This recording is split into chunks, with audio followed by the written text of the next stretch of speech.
back to the channel. Today what we want to talk about is length of swing.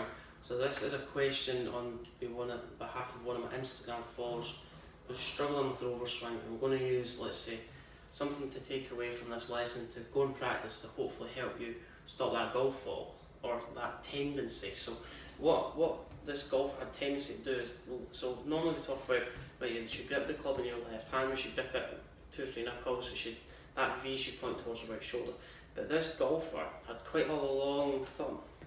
So what I mean by that is the thumb was pointing too straight directed at the golf club, and what tends to happen from there is that left thumb is a little bit long. So the tendency with that thumb is a lot of golfers who think, right, to keep the club a little short at the top, we need to keep that nice and long.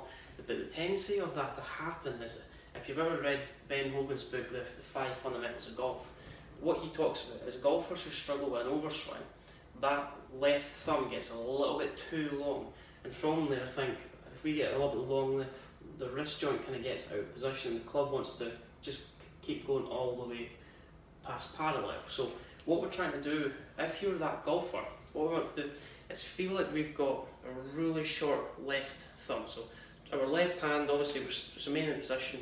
We want to feel like it's nice and short. If we keep the left thumb nice and short, that's going to help us kind of keep position at the top of the backswing, and it's going to help us reduce the length of the swing. So that's just a simple fix. So we're gripping the golf club, obviously, 3 pressure points in the left hand. We grip it through that, so we can just take our fourth finger thumb off. We can just balance it. So remember, keep that thumb nice and short. But another drill you can use, put your left foot against the wall behind me here.